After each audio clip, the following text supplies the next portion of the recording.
जय हिंद। यह class 10th का सामाजिक विज्ञान का कुछ प्रश्न है। इसका पार्ट 1 हमने पहले यूट्यूब पर अपलोड कर दिया है। यह पार्ट 2 होगा। आज हम प्रश्न संख्या 41 से 80 तक देखेंगे। आज का पहला प्रश्न है, संविधान का 74वां संशोधन संबंधित है। पहला है पंचायती राज व्यवस्था से, दूसरा है नगरीय शासन व्यवस्था से, तीसरा है राज्य स्तरीय शासन व्यवस्था से और चौथा है राष्ट्र स्तरीय शासन व्यवस्था से। इसका सही आंसर हो जाएगा ऑप्शन बी, नगरीय शासन व्यवस्था से। और पंचायती राज व्यवस्था से 73वां संविधान संशोधन संबंधित है। अगला प्रश्न है, बिहार में एक नगर निगम में अधिकतम कितने वार्ड हो सकते हैं? पहला है 37, दूसरा 52, तीसरा 72, चौथा 75। इसका सही आंसर हो जाएगा ऑप्शन डी, 75। वही न्यूनतम की बात करें तो 37 होता है और वर्तमान समय में पटना नगर निगम में 72 वार्ड हैं। अगला प्रश्न है, चिपको आंदोलन संबंधित है। पहला है मेधा पाटकर से, दूसरा लाला लाजपत राय से, तीसरा सुंदरलाल बहुगुणा से, चौथा अमृता देवी बिश्नोई से। इसका सही आंसर हो जाएगा ऑप्शन सी, सुंदरलाल बहुगुणा से। वही बात करें हम मेधा पाटकर क्या, तो मेधा पाटकर का संबंध नर्मदा बचाओ आंदोलन से था। और लाला लाजपत राय की बात करें तो इन्होंने साइमन कमीशन का विरोध किया था। और वही अमृता देवी बिश्नोई की बात करें तो यह राजस्थान में खेजड़ी वृक्ष बचाने के लिए चिपको आंदोलन की थी। अगला प्रश्न है, नेपाल में सप्तदलीय गठबंधन क्यों किया गया? पहला है लोकतंत्र की स्थापना हेतु, दूसरा है राजतंत्र की स्थापना हेतु, तीसरा कुलीन तंत्र की स्थापना हेतु, चौथा साम्यवाद की स्थापना हेतु। इसका सही आंसर है ऑप्शन ए, लोकतंत्र की स्थापना के लिए वहाँ सप्तदलीय गठबंधन बनाया गया था। और 24 अप्रैल 2006 को वहाँ लोकतंत्र लागू किया गया था और पहले प्रधानमंत्री गिरजा प्रसाद कोइराला बने थे। अगला प्रश्न है, बहुजन समाज पार्टी की स्थापना किसने की थी? पहला है मुलायम सिंह, दूसरा S.A. डांगे, तीसरा कांसीराम, चौथा ज्योति बसु। इसका सही आंसर जो है वो हो जाएगा ऑप्शन सी, कांसीराम ने 1984 में बहुजन समाज पार्टी की स्थापना की थी। मुलायम सिंह की बात करें तो इन्होंने 1992 में समाजवादी पार्टी की स्थापना की थी। S.A. डांगे की बात करें तो 1925 में इन्होंने भारतीय कम्युनिस्ट पार्टी की स्थापना की थी। और ज्योति बसु की बात करें तो इन्होंने 1964 में मार्क्सवादी कम्युनिस्ट पार्टी की स्थापना की थी। अगला है, दल बदल कानून लागू होता है। पहला सांसद एवं विधायकों पर, दूसरा राष्ट्रपति पर, तीसरा उपराष्ट्रपति पर, चौथा इनमें सही सभी। इसका सही आंसर हो जाएगा ऑप्शन ए, सांसद और विधायकों पर दल बदल कानून लागू होता है। अगला प्रश्न है, झारखंड बिहार से कब अलग हुआ? पहला ऑप्शन है 15 नवंबर 2000 को, दूसरा है 2 जून 2014 को, तीसरा है 1 नवंबर 2000 को और चौथा 9 नवंबर 2000 को। इसका सही आंसर हो जाएगा ऑप्शन ए, 15 नवंबर 2000 को झारखंड जो है वह बिहार से अलग हुआ था। 2 जून 2014 की बात करें तो 2 जून 2014 को आंध्र प्रदेश से तेलंगाना अलग हुआ था। 1 नवंबर 2000 की बात करें तो मध्य प्रदेश से छत्तीसगढ़ अलग हुआ था। और 9 नवंबर 2000 की बात करें तो उत्तर प्रदेश से उत्तराखंड अलग हुआ था। अगला प्रश्न है, इनमें से कौन संघीय प्रणाली की विशेषता नहीं है? पहला है लिखित संविधान, दूसरा एकहरी शासन व्यवस्था, तीसरा शक्तियों का विभाजन, चौथा सर्वोच्च न्यायपालिका। इसका सही आंसर जो है वो हो जाएगा ऑप्शन बी, एकहरी शासन व्यवस्था।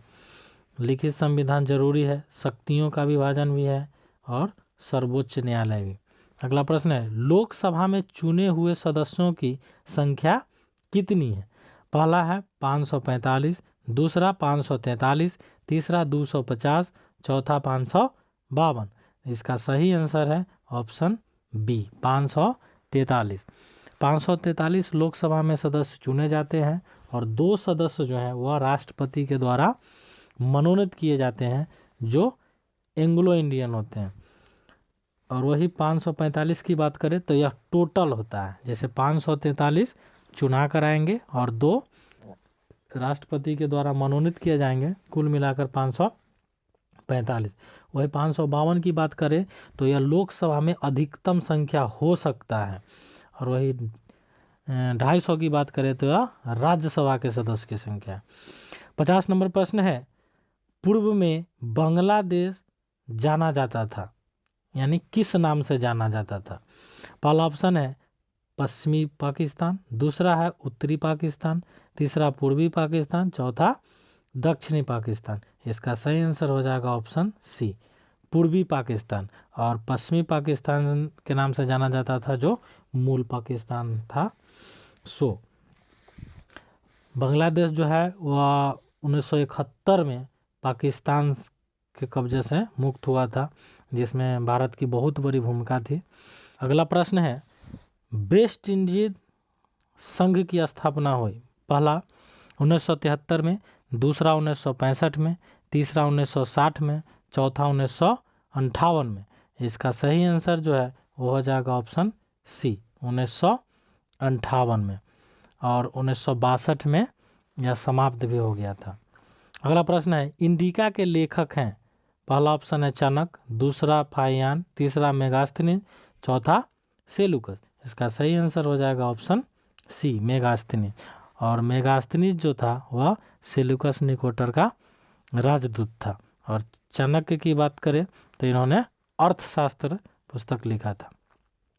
अगला प्रश्न है, विश्व का सबसे बड़ा लोकतांत्रिक देश कौन है? पहला चीन, दूसरा भारत, तीसरा रूस, चौथा पाकिस्तान। इसका सही आंसर हो जाएगा ऑप्शन बी, भारत। और दुनिया में सबसे अधिक मतदाता वाला देश भी भारत है। और बात करें संविधान की तो दुनिया में सबसे बड़ा संविधान भी भारत का ही है। 54 नंबर प्रश्न है, ऑन सान सू की किस देश के नागरिक हैं? पहला भूटान, दूसरा बांग्लादेश, तीसरा म्यांमार, चौथा नेपाल। इसका सही आंसर हो जाएगा ऑप्शन सी, म्यांमार। अगला प्रश्न है, क्षेत्रवाद की भावना का कुपरिणाम है। पहला अपने क्षेत्र से लगाव, दूसरा राष्ट्रीय हित, तीसरा राष्ट्रीय एकता और चौथा अलगाववाद। इसका सही आंसर जो है वो हो जाएगा ऑप्शन डी, अलगाववाद। अगला प्रश्न है, दुधवा राष्ट्रीय उद्यान कहाँ है? पहला ऑप्शन है असम, दूसरा राजस्थान, तीसरा ओडिशा, चौथा उत्तर प्रदेश। इसका सही आंसर हो जाएगा ऑप्शन डी, उत्तर प्रदेश। असम की बात करें तो वहाँ मानस तथा काजीरंगा राष्ट्रीय उद्यान 2 है फेमस। राजस्थान की बात करें तो घाना पक्षी विहार अभ्यारण्य जो भरतपुर राजस्थान में है। उड़ीसा की बात करें तो यहाँ सिमलीपाल अभ्यारण्य है। अगला प्रश्न है, भारत की प्रथम राष्ट्रीय जल नीति कब अपनाई गई थी? पहला है सितंबर 1980, दूसरा है सितंबर 1987, तीसरा है सितंबर 2002, चौथा है जून 2012।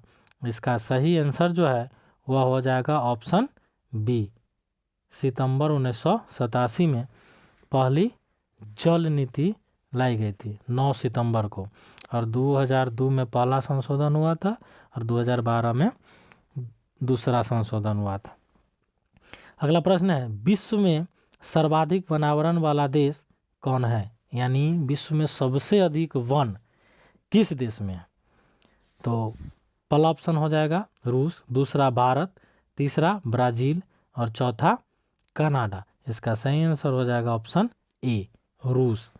भारत की बात करें तो भारत 10वें स्थान पर है। और ब्राज़ील की बात करें तो ब्राज़ील जो है वह दूसरे स्थान पर है और कनाडा तीसरा स्थान पर है, यानी सबसे अधिक वन वहाँ पे है।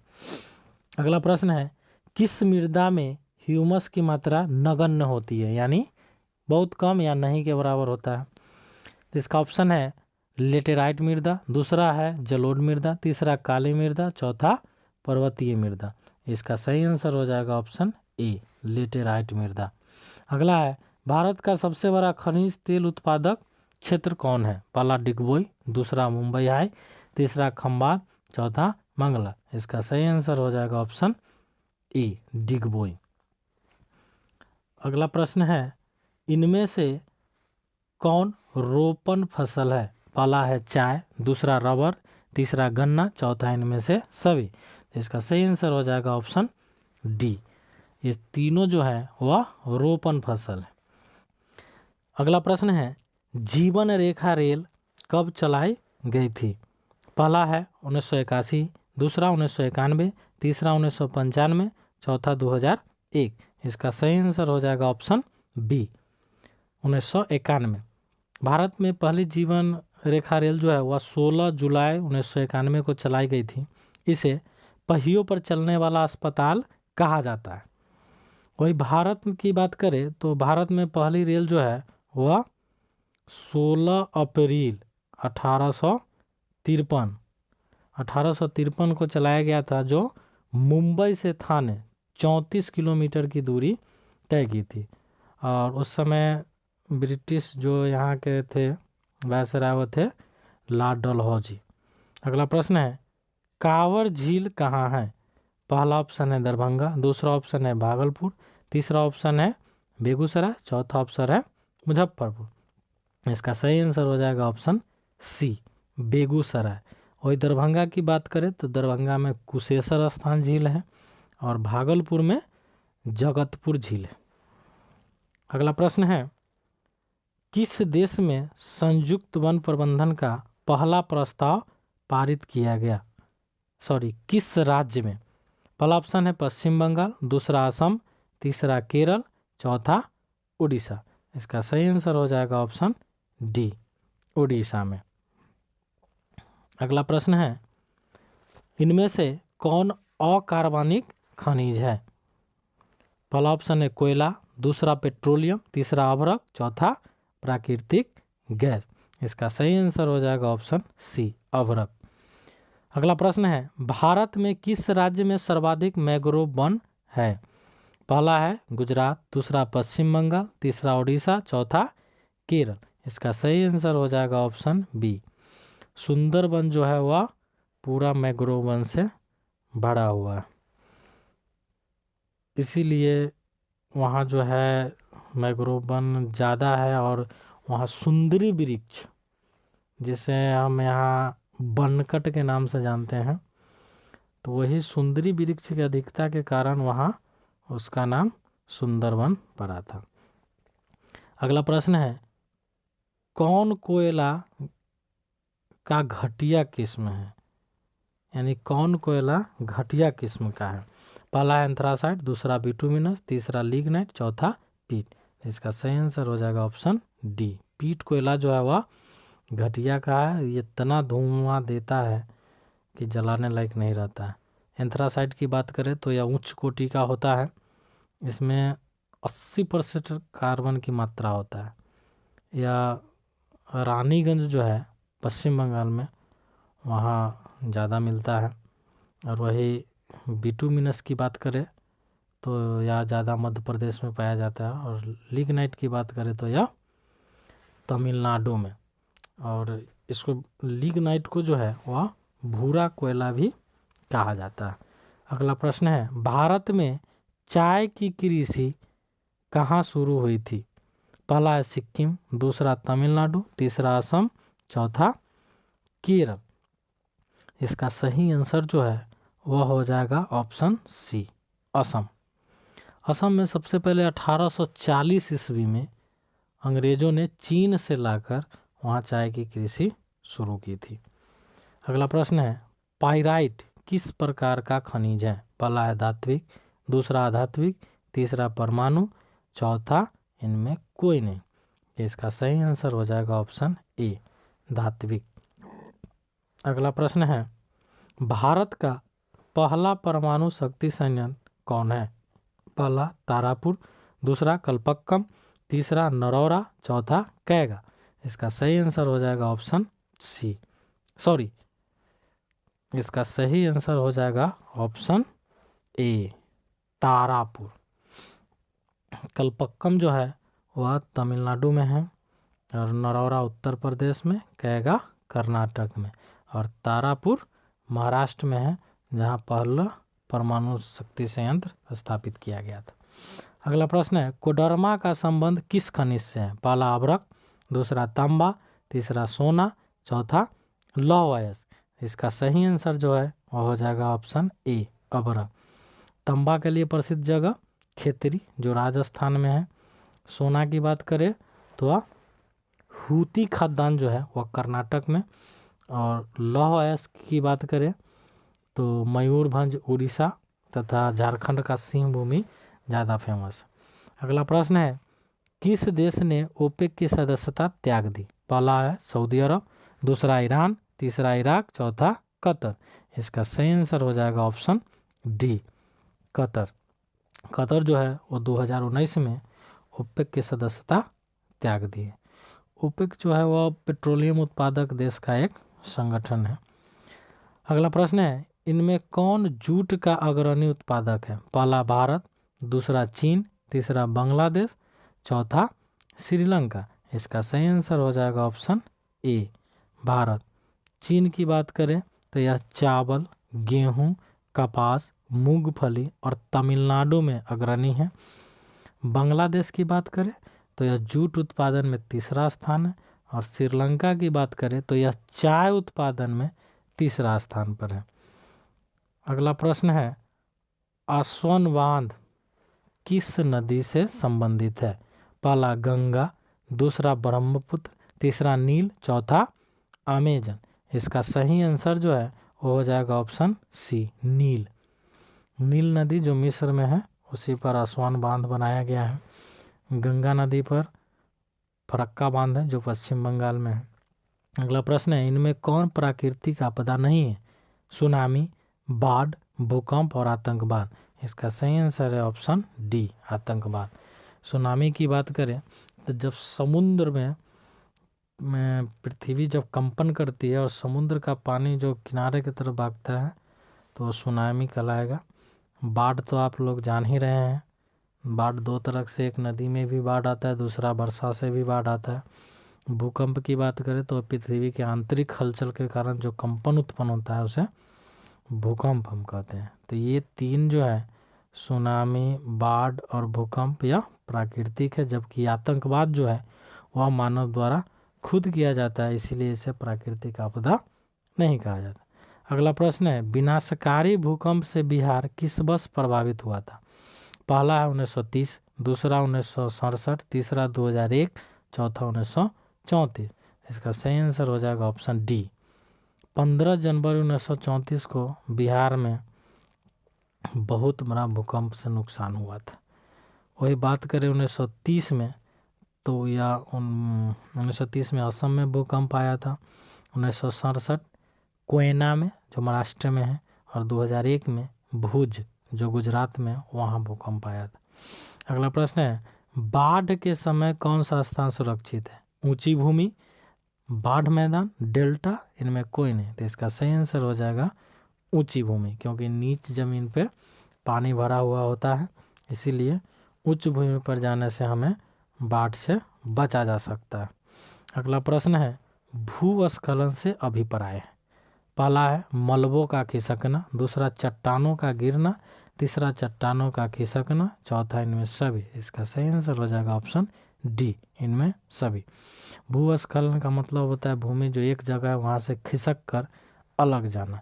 तो मलबा जो होता है, जैसे कोई पत्थर टूटा और उसका जो गर्दी होता है उसके हम मलबा कहते हैं, चाहे वो बड़ा बड़ा जो गिर गया वो भी। चट्टान का खिसकना या गिरना सब भूस्खलन ही है। अगला प्रश्न है, आकस्मिक प्रबंधन का प्रमुख घटक है? पहला स्थानीय प्रशासन, दूसरा स्वयंसेवी संगठन, तीसरा स्थानीय लोग, चौथा इनमें सभी। इसका सही आंसर हो जाएगा ऑप्शन डी, इनमें सभी। क्योंकि अगर किसी गांव में कोई भी घटना होता है तो सबसे पहले वहां स्थानीय लोग पहुंचेंगे, इसके बाद अगल बगल में जो एनजीओ चल रही होगी वो, इसके बाद स्थानीय पुलिस प्रशासन पहुंचेगी, या जो भी ब्लॉक लेवल के या अनुमंडल लेवल जो भी नज़दीक का होता है वो पहुंचते। इसीलिए आकस्मिक प्रबंधन के लिए ये सभी जो हैं वह क्या है, घटक, यानी सबसे पहले राहत बचाव कार्य में ये लोग ही लगेंगे। अगला प्रश्न है, भूकंप संभावित क्षेत्र में भवनों की आकृति कैसी होनी चाहिए? पहला है अंडाकार, दूसरा त्रिभुजाकार, तीसरा चौकोर, चौथा आयताकार। इसका सही आंसर हो जाएगा ऑप्शन डी, आयताकार, जिससे भूकंप से कम नुकसान हो सको। इस वीडियो में इतना ही, मिलते हैं फिर नेक्स्ट वीडियो में। जय हिंद। वीडियो अच्छा लगा हो तो चैनल को सब्सक्राइब करके बेल आइकन को दबा दो तथा वीडियो को लाइक, शेयर और